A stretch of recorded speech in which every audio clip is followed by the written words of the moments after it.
কেমন আছো বন্ধুরা? সবাই ভালো তো?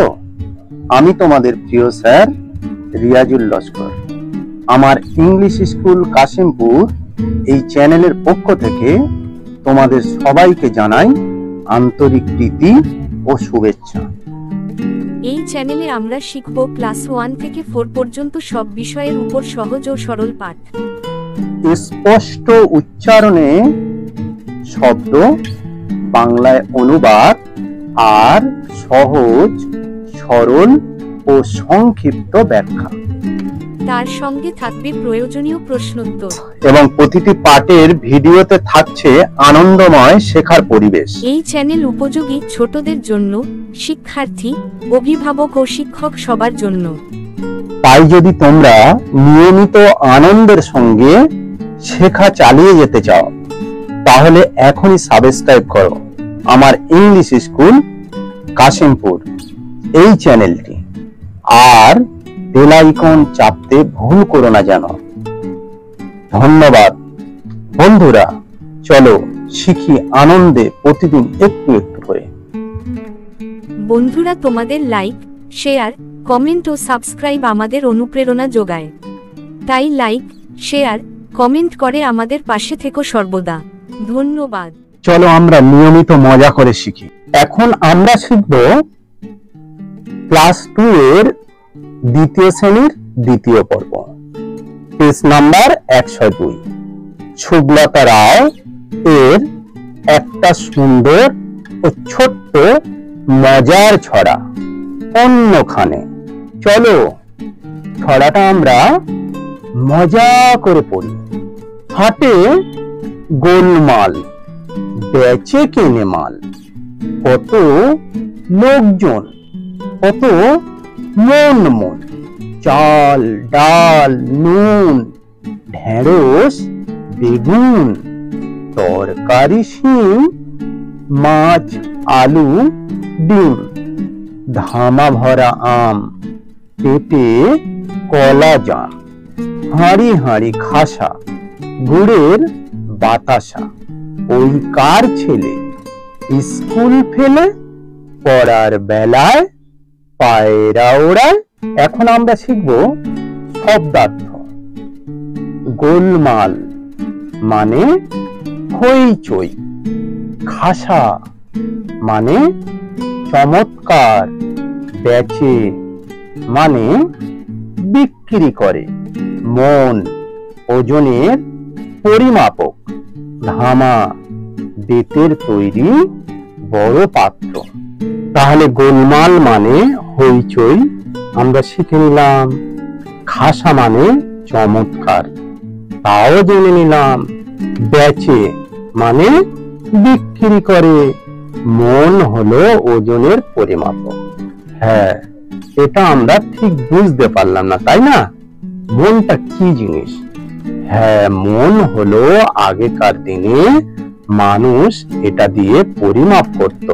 তবে আগেকার দিনের মানুষেরা সের ব্যবহার করত, যেমন এখনকার সময় আমরা কেজি ব্যবহার করি, কিন্তু 100 কেজি হলে যেমন আমরা বলি 1 কুইন্টাল, তখনকার লোকেরা ওই রকম সের ব্যবহার করত, এবং 40 সের হলে 1 মন বলা হতো। বুঝেছো? তাহলে চলো আমি তোমাদের এই ভিডিওর শেষে কত কেজি হলে 1 মন হয় এবং কত সেরে 1 কেজি হয় সেটা তোমাদের বোনাস টিপস হিসেবে লিখে এবং বলে দেব। তোমরা ভিডিওটা পজ না করে পুরো ভিডিওটা মন দিয়ে দেখো, তোমরা অনেক কিছু শিখতে পারবে। এবং আমাদেরকে একটু সাবস্ক্রাইব করে দিও, তাহলে তোমাদের মতো অনেক জনের কাছে আমাদের এই ভিডিওটা পৌঁছে যাবে। বুঝতে পেরেছো? দেখো, এটা হলো ধামা।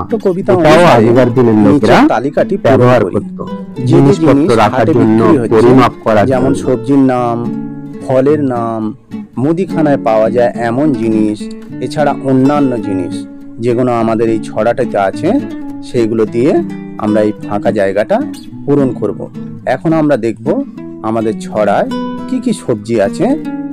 আমাদের এই পাঠ্য বইয়ের ছড়ায় সবজি আছে ঢেঁড়স, বেগুন, শিম এবং আলু।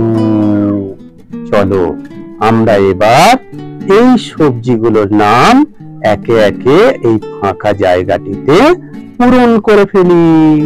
তাহলে একে একে সবজিগুলোর নাম লিখে ফেলি। চলো, প্রথমে ঢেঁড়স, তারপরে বেগুন, তারপরে শিম, এবার আমরা লিখব আলু। বাহ, আমরা পূরণ করে ফেললাম। এখন আমাদের পাঠ্য বইয়ের ছড়ায় কি কি ফল আছে দেখে নেব। ফলের নাম আছে আম, জাম, কলা এবং পেঁপে। এবার আমরা একে একে এই ফলগুলোর নাম এই ফাঁকা জায়গায় লিখে ফেলি। চলো, প্রথমে আমরা লিখব আম, তারপরে জাম, তারপরে কলা, এবার লিখব পেঁপে।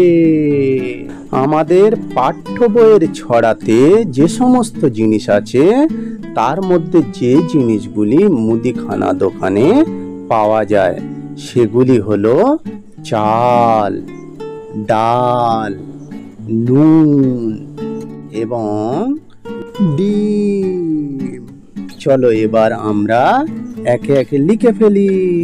প্রথমে আমরা লিখব চাল, তারপরে চলো এবার লিখে ফেলি ডাল, এবার লিখব নুন, এখন ডিম।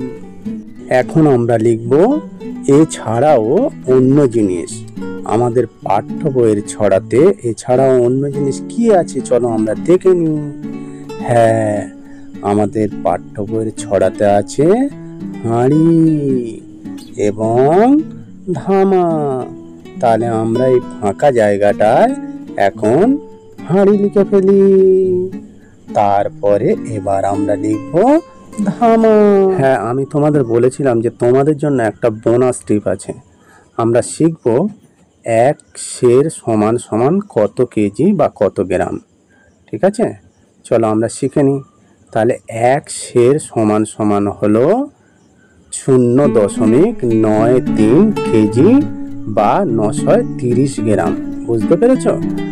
আর এক মণ সমান সমান হলো 37 কেজি 20 গ্রাম। এখন তোমাদের কাছে দুটি প্রশ্ন রইল। এক নাম্বার হলো এই পাঠ্য ছড়ার লেখিকার নাম কি, এবং 2 নাম্বার হলো এই ছড়াটির শিরোনাম কি। তোমরা লিখে জানাবে এবং কমেন্ট, শেয়ার ও সাবস্ক্রাইব করে দেবে যদি তোমাদের ভিডিওটা ভালো লাগে। ধন্যবাদ সবাইকে। এখানে আমাদের অধ্যায় শেষ করলাম।